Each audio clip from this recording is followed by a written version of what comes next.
నమస్తే, welcome to our channel. నేను సిరి.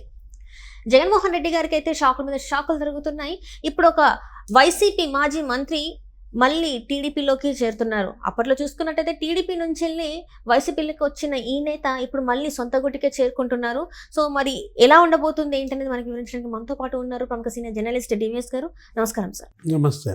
సరే, ఇప్పుడు చూస్తుంటే అందరూ కూడా మళ్ళీ అంటే ఎక్కడి నుంచి వచ్చిన వాళ్ళు, ఎక్కడి నుంచి ఎగిరొచ్చిన పక్షులు మళ్ళీ అదే గుడికి వెళ్ళిపోతున్నట్టు అనిపిస్తున్నాయి.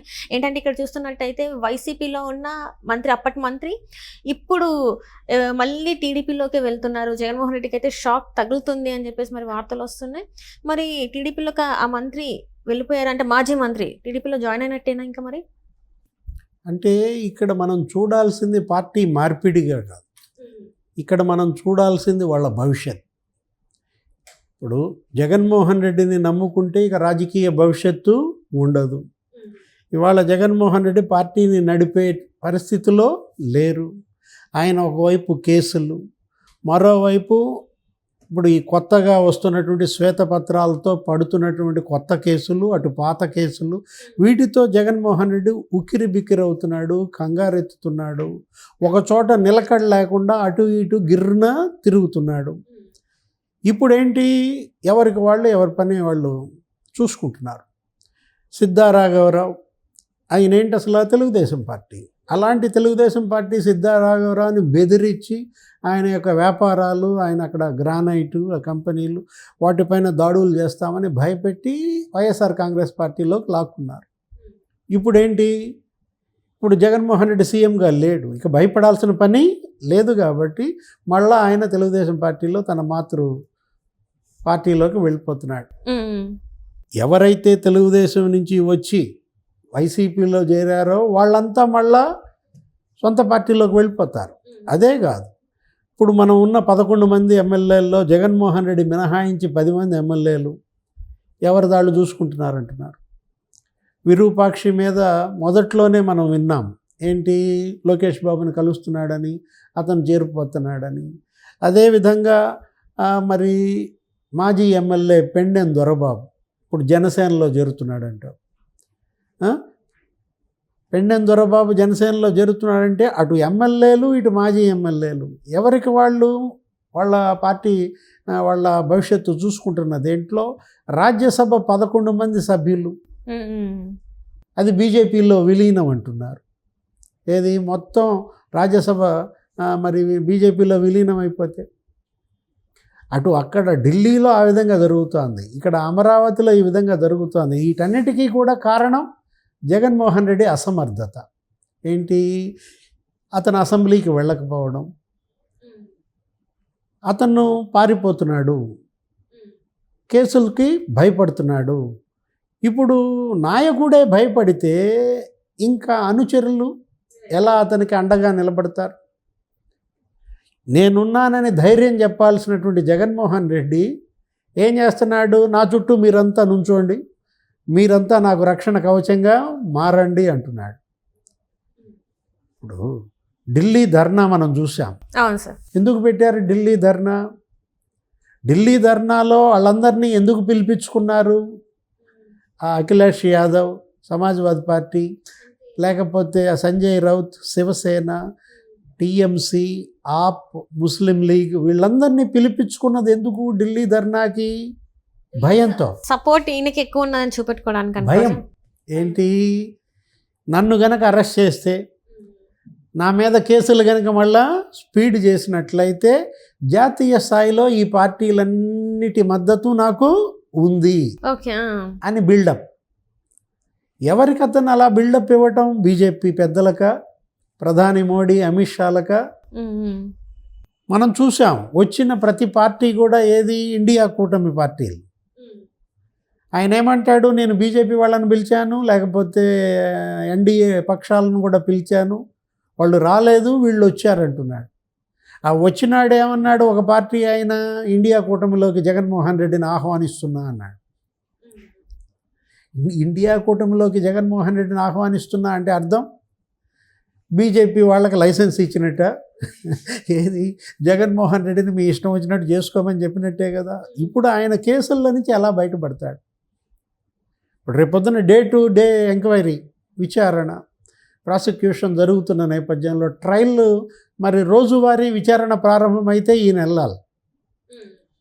ప్రతి శుక్రవారం ఇంతకుముందు వెళ్ళేవాడు.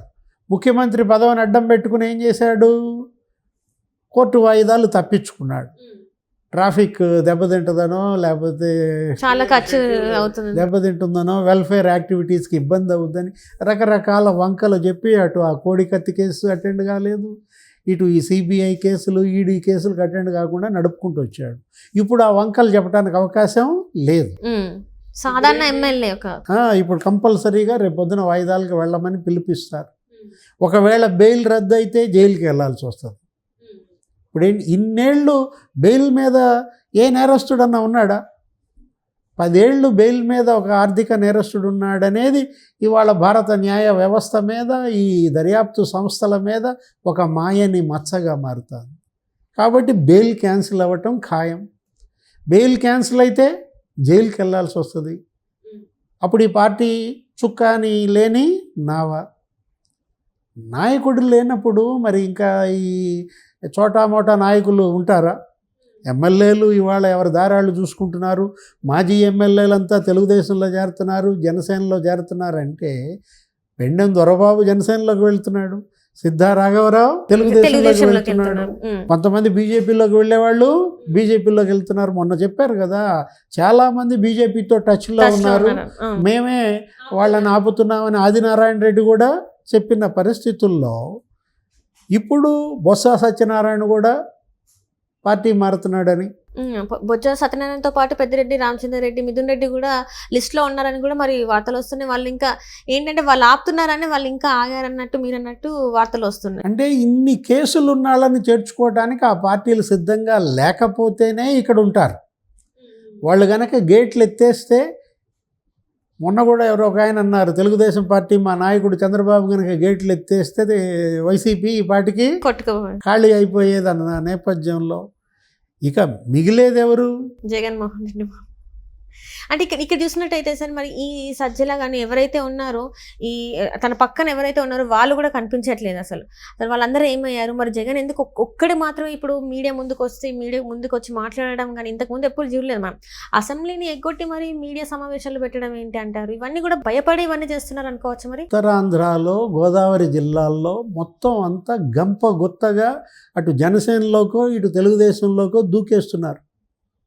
వాళ్ళంతా కూడా ఒక రెడీ చేసుకున్నారని, ఇప్పటికే రంగం సిద్ధం చేసుకున్నారని, ఒక మంచి ముహూర్తం చూసుకుని వాళ్ళు పార్టీ మారతారని మనం వింటున్నాం. సోషల్ మీడియాలో కథనాలు చూస్తున్నాం. ఇప్పుడు మొన్న ఢిల్లీ ధర్నాలో ధర్మాన బ్రదర్స్ వచ్చారా? ధర్మాన ప్రసాదరావు, ధర్మాన కృష్ణదాస్. ఎవరు ఎందుకని రాలేదు? ఇదే ధర్మాన ప్రసాదరావుతో లిస్టు చదివించాడు. ఇడుపులపాయ ఘాట్లో అభ్యర్థుల లిస్టు ప్రకటించింది ఎవరు? ధర్మాన ప్రసాదరావు. ఆయన అసలు అక్కడికి రాలేదు. అంటే ధర్మాన బ్రదర్స్ కూడా పార్టీ మారుతున్నారని. బొత్స సత్యనారాయణ నిన్న ప్రెస్ మీట్ పెట్టాడు. పెట్టి దేని గురించి మాట్లాడాడు? బొత్స సత్యనారాయణ డ్రగ్స్ కంటైనర్ గురించి మాట్లాడతాడు. డ్రగ్స్ కంటైనర్ గురించి ఎత్తడం ద్వారా విజయసాయి రెడ్డిని ఫిక్స్ చేస్తున్నాడా? ఆల్రెడీ ఒక కేసు ఆల్రెడీ నడుస్తూనే ఉంది. ఇక్కడ మనం శాంతి చూసాం, అందులో నుంచి ఇంతవరకు ఇంకా బయటికి రాలేదు. మళ్ళీ ఇంకొక కొత్త కేసు ఆయనకి అంటగట్టి ఆయన డిసైడ్ చేయాలని చూస్తున్నారు అనుకోవచ్చు. అలా బొత్స సత్యనారాయణ కూడా జనసేన పార్టీలోకి మొత్తం గంపగుత్తగా ఆయన కుటుంబం అంతా కూడా మారుతోందన్న ప్రచారం జరుగుతోంది. ఎందుకంటే బొత్స ఝాన్సీ, ఆయన భార్య మాజీ ఎంపీ, ఆయన తమ్ముడు అప్పల నరసయ్య, మేనల్లుడు అప్పల నాయుడు, వీళ్ళందరూ ఆ మధ్య శ్రీనివాసరావు, మొత్తం బొత్స కుటుంబం అంతా కనుక పార్టీ మారితే ఉత్తరాంధ్రలో వైసీపీ ఖాళీ.